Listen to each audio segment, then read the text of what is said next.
Good morning. Good morning, sunshine. Pasikat pa lang yung araw. Agan laro. Ay, lalala. Ang lambing talaga ni Bigay Junior. Madiskarte yan eh. Nakaakyat talaga siya eh. Bigay Junior! Bigay Junior! Iba naman lumapit. Iba naman lumapit. Bigay Junior! Malaya kasi sila eh. Oh. Hindi talaga may aso dito. Breakfast time. Ano, mag-aalmusal na ang Team Pogi, Team Cute, at Team Malakas. Sige, thank you. Ubusin niyo yan ha. Sasabi ko talaga sa inyo eh. Wala, oo nga. At, yun no. Nagisa tayo ng ano, itlog, tsaka red tomato. Ubusin nyo na yun. Sabi ko talaga sa inyo. Yun, no? Ay, asan si Adoy? Pumasok. Start na sila mag-work. Ako din, mag-start na akong mag-ayos ng aking mga halaman kasi madami pa doon. Pero ito guys, na-arrange ko na to pa konti-konti according sa kanyang variety.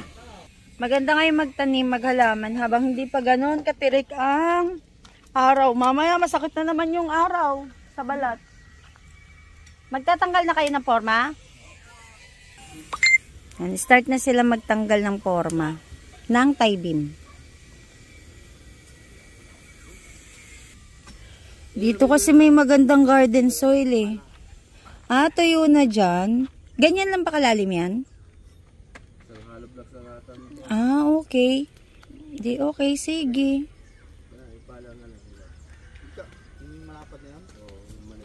Dito ako nagpapakuha ng garden soil kasi maganda. Ito yung mga halaman na ayusin ko. Ito kasi yung mga assorted na hindi ko pa na-arrange according sa kanyang variety. Bali dito, pagsasama-samahin ko dito yung, yung mga snake plant, ililipat ko dun. Kasi dito, yung mga snake plant ko, ayan, ito kasi yung mga halaman na tumatagal sa init ng araw. Ito yung kahoy na binungkal. Ano yan eh, puno ng kakwate. Ayan, binungkal siya, kaya, yun, nilinis namin kahapon, kaya pinagpatungan ko ng halaman. So, ito yung mga halaman na kumakapit mismo sa kahoy na hindi na kailangan ng lupa. Pero para maitayo ko, yan, inanuhan ko siya ng lupa, siniksikan ko para maitayo ko lang siya di matumba. Ito guys, nakita ko na yung ano nito, namumulaklak to sa gitna. Ang ganda ng bulaklak niya kapag red na siya, tas kapag malaking malaki na siya. So, sana dumami siya. Hayaan ko lang siyang ganyan dyan. Yan. So, ito yung mga assorted plants pa na kailangan kong i-arrange. Marami kasi dyan na hindi pwedeng direkta sa init ng araw. So, ito, yung mga snake plant na ganyan na mga variety, o kaya dyan sa init ng araw. Tapos dito, mayroon pa ako ditong ililipat. May mga halaman ako dyan na hindi pwede dito. So, doon ko yan dadalahin doon. So, ito yung mga snake plant na to, tanggalin ko yan dyan. Ito, hahatiin ko to sa 3. Oo, 3 na ang kaya nito. Maganda kasi bulaklak nito, guys. Ayan o. Yan, ganyan siya kaganda. Meron pa yan eh, kalahi. Ito, turo ko sa inyo. Yan, eto. Pero iba naman to. Color yellow naman to. Yan. Ilalagay ko to sa magandang pot para pag dumami, ang ganda niyan tingnan. Ito yung mga naayos ko na according sa kanyang variety. Ito, parang na-discuss ko na nga to last time. Pero ito yun. Ayan. Ito yung mga roses. Pinadami ni Kuya Harry yung mga roses ko. Kasi gusto ko talaga yan. Lalo na pag namumulaklak sila. Yan, gusto ko talaga yan. Ayun, sana makarecover yung aking ano. Ay, okay na to. Ayan, na-recovered na oh. Oh, meron na siyang sprout. Okay na yan. Naano kasi yan, nagalaw. Yung ugat niya, kaya naging ganyan. Nung nilipat namin. So, ito lahat, ito ano, mga bougainvillea. Ang gandang tingnan. Pag sa malayuan, ang gandang tingnan yan eh. Ayan o. Tapos, dito. Ayan, dami na yung roses ko. Ang ganda niyan. Pag namulaklak yan ng sabay-sabay, ang ganda niyan. O, ito, nakaka-recover na din. Nakaka-recover na yung aking puting ano. Ito kaya. Ayun, okay na siya. Goods na to. Ayan na, oh. Meron na siyang sprout, oh. So, okay na to. Buhay na to. Magtutuloy na to. Tinama ko na din siya. Tinayo ko na din siya. Ayan, oh. Tinayo ko na din. Para yan. Tapos ito. Ito ang ganda-ganda, oh. Basta dito sa hilera na to, okay na yan. May isang variety. Tapos dito mga peace lily. May iba't ibang peace lily. May variegated, katulad nito. May white version. Gusto ko siyang anuhin eh. Padamihin. Yan, may suhi na siya. Kahapon lang to na iayos, kaya ganyan siya. So, tapos yun, mga ano ko, alocasia ko. Doon, kaya nakatago doon kasi ayaw nila sa araw. Nasunog na sila o doon. So, nagre-recover sila. Tapos, ito yung mga, ano to, ang tawag dito, mga dwarf na snake plant. Kaso, hindi siya pwede sa mainit, kaya nandyan siya. Ito, bibili lang ako ng malaking pot. Ililipat ko yung dalawa kong ano. Yan. Ito, meron pa dyan sa ilalim. Tapos, ito, ayan. Paparamihin ko to. Ito yung maganda kasi panghanging plant. Pag dumami sila, ayan, yung parang kumpol-kumpol, tapos yung parang may maano, yung nanganganak, isusuhi siya, tapos yung parang nalalaglag yung ano niya, yung pinaka, parang ganito oh. Pag madami na, yung ganyan. Ang ganda tingnan yan kapag sobrang dami na nila. Ayan, magtatanim na ako, start na ako magtanim. So sila start na din magbaklas ng forma. Anong isusunod nyo? Gitna? Gitna. Mag-ano na sila sa gitna. Update tayo ulit. Mga 8:30 pa lang yata ng umaga. Hindi ko masyado nasilip yung oras. Pero mga ganun pa lang. Yan. Nagtanggal na sila ng mga forma. Ikutan natin. Ay, ito yung hinahanap kong alambre. Oh. Pang-ano ko sa halaman. Naghahalaman kasi ako dun. Oh. Yun. Ito na. Natanggal na nila yung forma dito sa side na to. Ayan, nag-i-start na sila, oh. Magbakal. Tapos, popormahan nyo ngayon, di ba? Alignment po ng ano. Alignment? Ayan, dalawa sila ni Aga. Nag-team sila. So, ito na yung sa buhos na paikot. Ito, nilubog ni Daddy yung sa abang ng CCTV. So, ano niya yan? Ayan, dyan. Tapos, ayan, sa side na to. Dito sa harapan namin, ayan, naguhukay na sila para sa terrace ko. Anong sabi ni kuya mo dito sa terrace mo? May naiisip na naman kasi ako eh. Buhos? Yung poste niya po. Kasi yun ang dugtong. Yung kalikan. Popostehan siya. Open ang ilalim o tambak? Tambak po. Naisip ko kasi ano eh, parang slab style na lang para yung ilalim lagyan ng mga piko, mga gamit. Nakahang sana eh. Pero tatanong ko pa sa kanya kasi ang inaalala niya baka bahayan daw ng ahas, mga ganun. So tingnan natin mamaya. So ginagawa na nila yung abang para sa terrace. Tapos ito yung sa part na to, tanggal na yung slab. So yan dito. Dito ha, oh, halos pa ikot na pala nilang natanggal yung ano. Ayan, abang ulit ng CCTV. Halos pa ikot na pala nila natanggal yung forma. Kaya dito na sila sa gitna. Ayan. Para maipatag na rin tong ano, mga lupa. Tapos ako, yun, tuloy-tuloy yung paghahalaman ko para ano, maayos na din. Yung mga halaman ko para pag na okay na dito, madali ko na siyang may arrange dito sa gilid. Tapos may bata doon. ginagawa yung kanyang ano, court. Ayun si Kelly, gumagawa ng paraan para may tayo yung kanyang net. Ang Team Rocket. Tingnan ko nga daw yung itak na yan. Ay, hindi yan sa akin. Hinahanap ko kasi maliit kong itak. Ayan o. Ay, te, nakita ko na yung kainan ng aso. Andun o, yung kulay ore, yellow. Yellow-green. Ayun. Uy, pwede din yung ano na yan. Lupa na yan. Pero mas maganda yung dito eh. Buhaghag lang kasi oh. Andun na sila, susundiin na nila si Daddy JR kasi daw medyo madaming pinamalengke kasi nga pag wala kami at least sila nalang magluluto.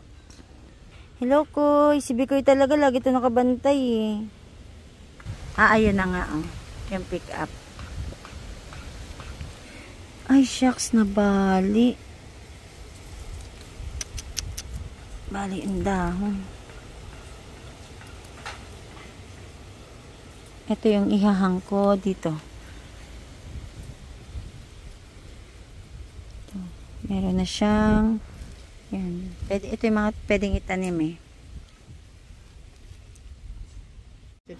Namalengke si Daddy. Ito yung mga isdang pinamili niya oh. Papalinis ko na to kay ate. Ayan. Para stock na dito. Tsaka pagkain mamaya. Bumili ulit siya ng kamatis. My God, galit na galit sa kamatis. Dami pa namin kamatis. Sabi ko bumili ng pampakbet. Ito yung iano namin yung sa gulay. Imimix. Yan mga gulay. Ito gustong gusto ko to kamis eh. Pang merienda yan. Masarap yung binibilihan namin kakanin dun eh. Bumili na rin siya ng isang tray na egg. Itlog na maalat, tsaka itlog talaga. Tapos mga tuyo-tuyo. Kasi sabi ko sa kanya, bumili siya nito pang almusal. Yan, ito dulong. Masarap to. Yung parang ipa-fry mo lang ng konti, tapos lagyan ng kamatis, sibuyas. Sold ang breakfast. Tapos ayan, ito yung favorite kong dilis. Boneless dilis. Tsaka bumili siya ng luya. Hindi lang siguro siya nakakuha. Tsaka ano, ay, konting kamyas. Ayan. Ito yung pang merienda mamayang ton. Mga sapin-sapin. Balik na ako ulit sa paghahalaman. Sinasamantala ko kasi last day namin ngayon. Mamaya uuwi na kami. Kaya pilit yung tapusin yung iba kong mga halaman. Laki na ni Kuya. Oh. Ano yan, Kel? Record mo sa sarili mo. Kainin mo. Hello! Ayoko! Kainin mo. Ay, ang init! Hindi mainit. Bagong luto, ang sarap! Ay, masarap ito may palaman, Kel. Gusto nga nailis bumili yung cheese eh.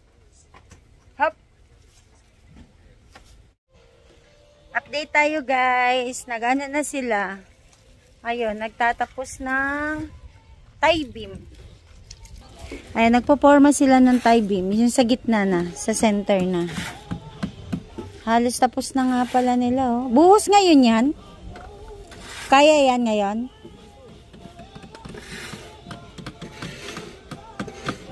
Oh, ang galing nga nila eh.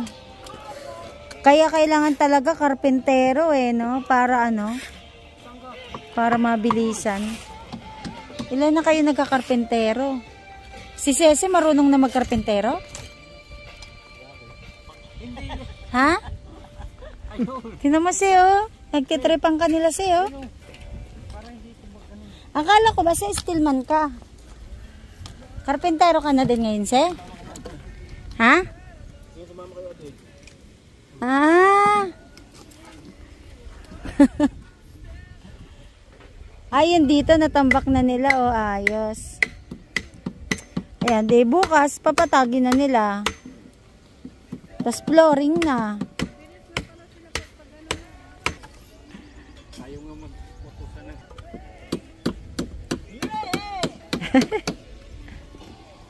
Ako naman, habang wala pa lunchtime, magtatanim ako. Labas kami guys, mag-grocery kami. Saglit, bago kami umuwi ng Manila. Hiningal ka, Lilis? Tumakbo ako papunta dito. Ba't na tumakbo? Kasi sabi Sabi daw ni Chris, takbo ako. Takbo, sabi. Charger, nandun yung charger. Grocery lang kami saglit. Bumili na din ako nito kasi wala na ito. Oh. Kasi ubos na. Pero titingnan ko, ay ito, 150 lang pala to. Kasama na, 40 pesos ang dadagdag ko. Kanong, wala na kasi naubos ng ganito ko. Ay, ito na lang pala ang biling ko. Hindi kasi wala na akong ano. Wala na, naubos na.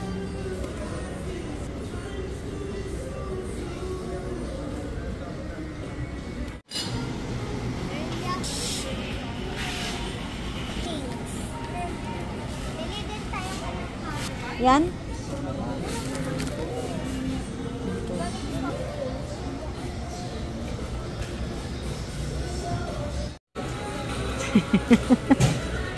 Paano? Ano ba laman nito?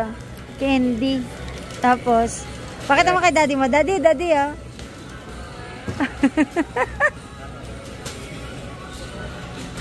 Ang laki ng mouth eh. Picture lang kita. Ano? Grabe, 8K. Ang laki ng lips ni Lilis, oh. Boink. Yes, oh, sayo pa. Kel, ito daw, Kel. Lakas.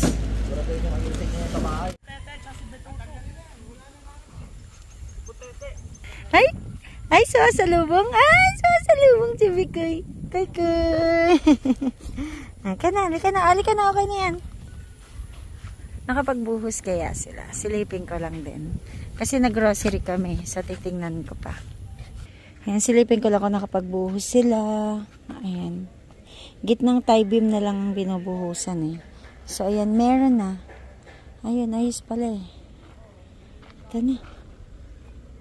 Ayan, lahat na nila nabuhusan. Bukas baklas, tapos sunod dyan flooring na. Baka pagbalik ko dito is, ito yung abang na tubo para sa ano.